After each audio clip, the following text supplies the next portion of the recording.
Hey everyone, I'm Lucia with the American Littoral Society. I'm the conservation coordinator down in our Delaware Bayshore office, and today I'm going to show you how to put together your own rain barrel.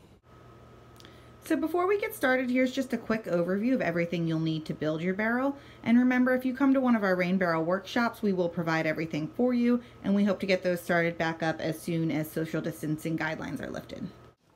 Starting from the top, you'll need a jigsaw to cut the hole for the inflow, and then you'll use a little bit of construction glue and screen door mesh to cover up that hole. That's important to keep bugs out. If you don't have a jigsaw at home, you can rent them from most big box stores. You need to make an overflow, and you can use this to either connect your barrel to other barrels to have a larger system, or just make sure you give a place for the water to go when you have too much rain. So for this, I used a 1-inch male hose adapter with a matching nut and O-ring.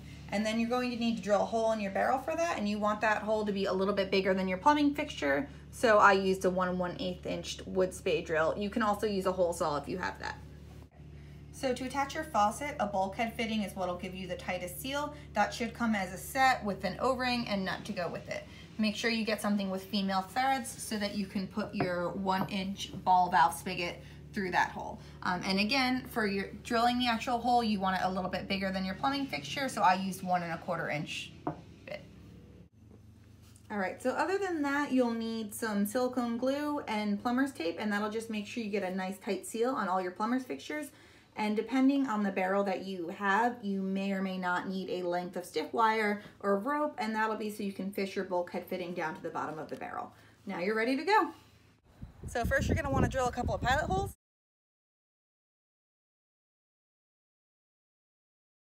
All right, now I'm gonna take my jigsaw and cut open a hole at the top so the water can flow in, and it looks like the dogs are gonna help me.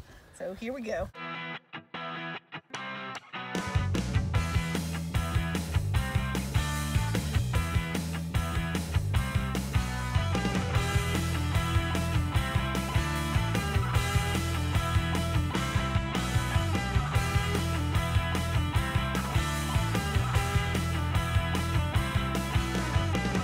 Alright, so now I'm going to use my spade drill to put the hole at the bottom of the barrel for the spigot. Make sure it's nice and low so you get as much water as you can out, but you don't want to make it too low so that you don't have room for your spigot. So just a couple inches from the bottom.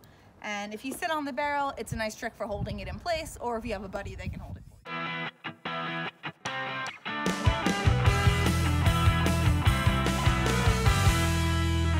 For our overflow, you really want to think about where you're putting this, because if you put it on the back of your barrel and it goes back on your house or your barn or your shed or whatever you're connecting it up to, you'll have water going to your foundation. That's bad. So think about where you're drilling so it goes away from your foundation. I'm putting mine on the side because that's what works for me. It's time to install the spigot. So you may have noticed that the top of this barrel does not come off. It's all one piece. If you have a barrel that the top does come off, great. You can just reach on down and attach your fixture as you need to. But for this, I'm actually going to use this piece of wire. You can use, if you don't have wire, you can use a long piece of thread or rope as well, and that'll work too. I just recommend tying something to the end of it so you don't lose your fitting. So just drop that line to the bottom of the barrel and pull it out the hole you drilled before. Next, take your bulkhead fitting, don't forget to add a little bit of plumber's tape, and drop it down that line. You'll hook your finger around and pull it through the hole in the bottom. And it should stay relatively in place because you've got a nice snug fit. Next, you'll take your finger and just put it through your nut, and then hook it through your bulkhead so you can hold it steady while you tighten it. And you can use a wrench here too if it's easier.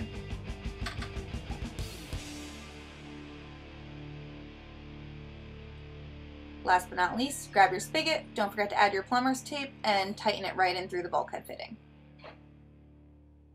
Your overflow is a nice and easy job.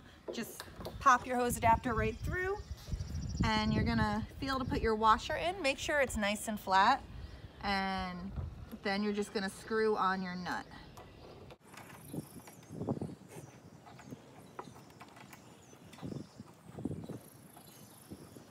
Alright, so finishing touches, I'm just going to glue on my screen door mesh at the top. That'll keep all the mosquitoes out.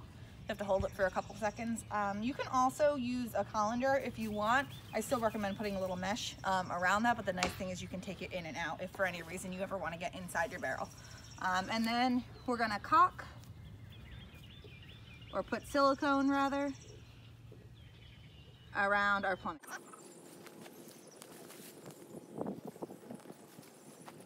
All right, so your barrel is all set and ready to go. Thanks for watching. I'm Lucia with the American Littoral Society, and you can find out more about the work we do at littoralsociety.org.